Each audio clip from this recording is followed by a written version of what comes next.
Privacy enhancing techniques, कुछ ऐसे techniques जो डेटा की प्राइवेसी को बढ़ाती हैं क्योंकि वो डेटा पे एडिशनल एल्गोरिथम डाल देती हैं और कोई भी हैकर उसको पढ़ नहीं सकता। इस वीडियो में हम ऐसी कुछ प्राइवेसी एनहांसिंग टेक्निक्स के बारे में बात करेंगे। मेरे यूट्यूब चैनल पे आपका स्वागत है, जिस पे आप डेटा प्राइवेसी पे लगातार वीडियोस देख रहे हैं और रोज कुछ ना कुछ नया कंटेंट आ रहा है। आइए बात करें प्राइवेसी एनहांसिंग टेक्निक्स क्या है। प्राइवेसी एनहांसिंग टेक्निक्स वो टूल्स, सॉफ्टवेयर टूल्स और टेक्निक्स हैं जिससे कि जो डेटा आपका कहीं स्टोर किया जा रहा है उसके ऊपर कुछ एडिशनल एल्गोरिथम लगाए जाएं और कोई भी उस डेटा को पढ़ ना पाए, प्राइवेसी बढ़ जाए, डेटा प्रोटेक्ट बेटर हो जाए, डेटा लीक ना हो सके।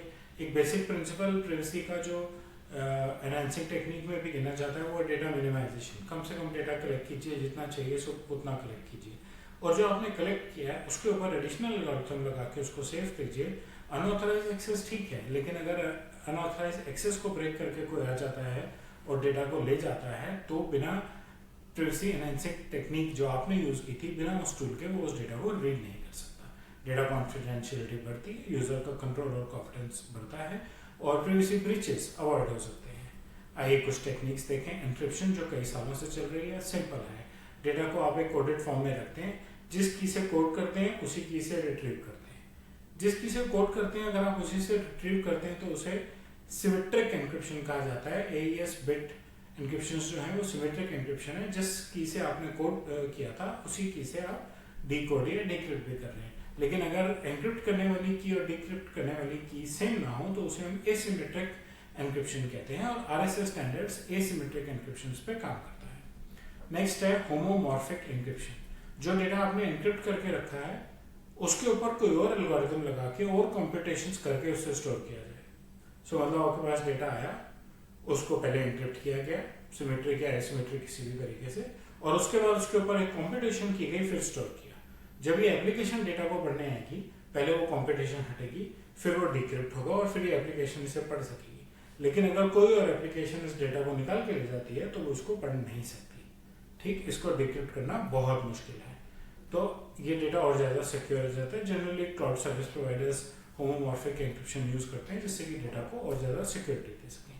प्राइवेसी प्रिजर्विंग डेटा माइनिंग, आपके डेटा में माइनिंग करके डेटा में खोज के क्रिटिकल इन्फॉर्मेशन डेटा सेट्स में से निकाल ली जाए और उस क्रिटिकल इन्फॉर्मेशन की जगह कोई सिमिलर इन्फॉर्मेशन डाल दी जाए, लेकिन सेम नहीं और अनरीडेबल इन्फॉर्मेशन। उससे क्या होगा, जब कोई इन्फॉर्मेशन लीक करके ले जाएगा वो उसको डिकोड नहीं कर पाएगा, उसको पढ़ नहीं पाएगा। आपकी इन्फॉर्मेशन चोरी हो गई वो ठीक है, लेकिन इन्फॉर्मेशन फिर भी सेफ है। इनके सिमिलर लाइंस पे दो और चीज़ें चलती हैं। एक है एनोनिमाइजेशन, जिसमें आप पर्सनल इन्फॉर्मेशन जो आपकी किसी डेटा सेट में है उसको निकाल लेंगे और उसकी जगह कुछ और एनोनिमस सा करेक्टर डाल देंगे। जैसे अगर 10 अगस्त लिखा है तो आप 10 लिख देंगे।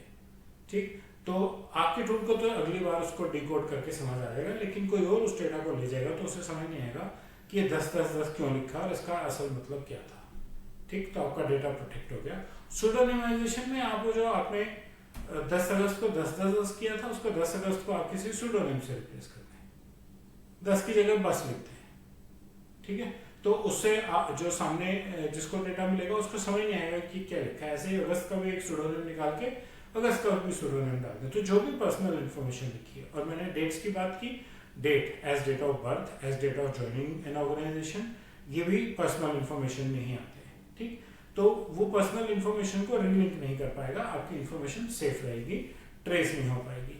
Federated learning machine learning tools हैं जो मोबाइल फोन्स के एनालिसिस में यूज होते हैं, मल्टीपल डिसेंट्रलाइज्ड डिवाइसेस पे काम करते हैं, over the internet, over the bandwidth आपके मोबाइल पे डेटा एनालाइज करके एनालिसिस का आउटपुट या रिजल्ट अपने पास स्टोर करते हैं। डेटा ना आपसे पिक करते हैं ना अपने पास स्टोर करते हैं। पिक ही नहीं करते तो स्टोर तो करेंगे नहीं, और आपके मोबाइल पे आके प्रोसेस करके वहीं पे छोड़ के इन्फॉर्मेशन जो उनको कंक्लूजन निकालनी थी आपके डेटा से वो निकाल के ले जाएंगे। तो आपकी जो पर्सनल इन्फॉर्मेशन है वो नेटवर्क बैंडविड्थ पे ट्रेवल ही नहीं करेगी।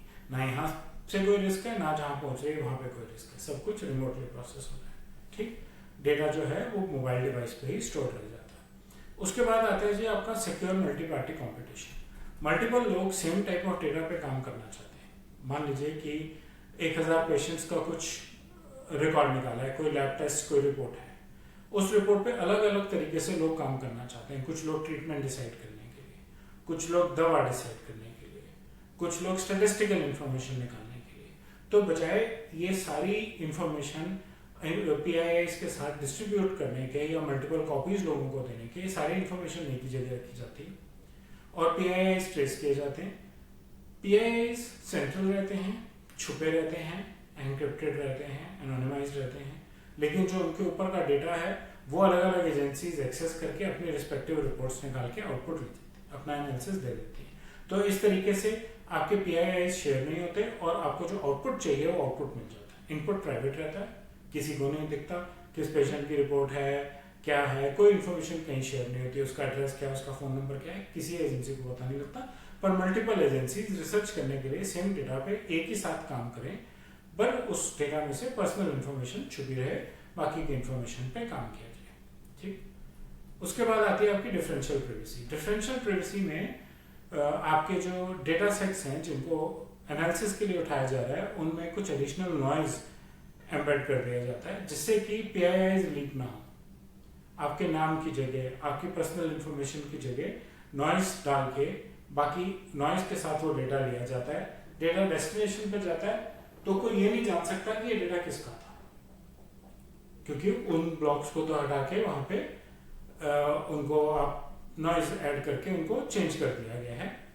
यूएस सेंसस ब्यूरो इसको यूज करता है, एप्पल फोन्स वाले इसको यूज करते हैं। वो आपके फोन में से जानना चाहते हैं ओवरऑल वर्ल्ड वाइड, सिर्फ इंडिविजुअल की नहीं, कि वो कौन से इमोजीज जो एप्पल ने लॉन्च किए हैं ज्यादा पॉपुलर हैं। तो वो क्या करते हैं, वो नॉइज के साथ डेटा पुल करते हैं, इमोजीज की यूटिलाइजेशन का डेटा एक्सट्रैक्ट कर लेते हैं, बाकी डेटा उनको समझ ही नहीं आता क्योंकि PIIs ट्रांसफर नहीं होती। क्यों करते हैं, क्योंकि टारगेट ये जानने का है कि इमोजीज कौन से ज्यादा यूज हो रहे हैं, ये जानने का नहीं कि कौन आदमी कौन सा इमोजी यूज कर रहा है। तो जो इन्फॉर्मेशन उनको चाहिए वो ले ली उन्होंने। ठीक, privacy enhancing techniques key benefits क्या हैं? बड़ी सीधी सी बात है, हम बात कर रहे हैं प्राइवेसी एनहांसमेंट की। तो प्राइवेसी इंप्रूव करती है, डेटा प्रोटेक्टेड रहता है, regulatory compliances like GDPR, HIPAA, CCPA, इन सबको वो अडेयर करता है। यूजर्स का आप पे ट्रस्ट बढ़ जाता है, यूजर को मालूम है आपका डेटा ज्यादा सेफ है। और ये टेक्निक्स इनोवेटिव हैं। अभी इनमें से बहुत सारी टेक्निक्स बहुत कॉमन नहीं है, हैकिंग इजी नहीं है, डिक्रिप्ट करना, डिकोड करना इजी नहीं है। ठीक, तो ये एडिशनली न्यू और इनोवेटिव टेक्निक्स हैं जिससे कि आपका डेटा बहुत ज्यादा सेफ रहे। चैलेंजेस भी आते हैं हर जगह, फूल भी कांटे भी, कॉस्ट, कंप्लेक्सिटी, रिसोर्स इंटेंसिव है ना, नई टेक्नोलॉजी है, हैवी प्रोसेसिंग है, नॉइज ऐड कर रही है, मल्टीपल टाइम्स एनक्रिप्ट कर रही है, सूडोनिम्स डाल रही है, एनोनिमाइज कर रही है। तो रिसोर्सेज तो चाहिए उसको, मेमोरी प्रोसेसिंग रिसोर्सेज चाहिए, उसको स्टोरेज चाहिए, स्टोर करना, रिट्रीव करना, फिर एनक्रिप्ट करना, फिर स्टोर करना, है ना। तो कॉस्ट और कंप्लेक्सिटी और रिसोर्सेज ज्यादा चाहिए और उनका यूजेबल होना जरूरी है। यूजेबल मतलब ऑब्वियसली टेक्नोलॉजी चलती है तभी मार्केट में आती है, बट उनके इंटरफेसेस ऐसे होने चाहिए कि जो एडमिनिस्ट्रेटर यूज कर रहा है उसके लिए उनको यूज करना आसान हो। इसलिए आपके लिए जरूरी है कि टेक्निक चूज करें, अपनी यूजेबिलिटी देखें, बैलेंस बनाएं अपनी यूजेबिलिटी, उसकी कॉस्ट पे, उसकी कॉम्प्लेक्सिटी पे।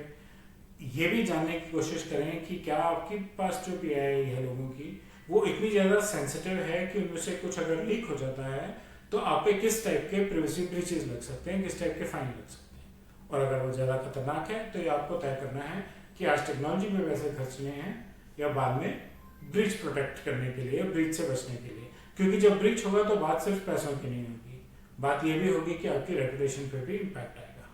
इसीलिए आप इस बैलेंस को बना के अपनी टेक्नोलॉजी सेलेक्ट करें और यूज करें। प्राइवेसी एनालिसिस टेक्निक्स पे सिर्फ इतना ही।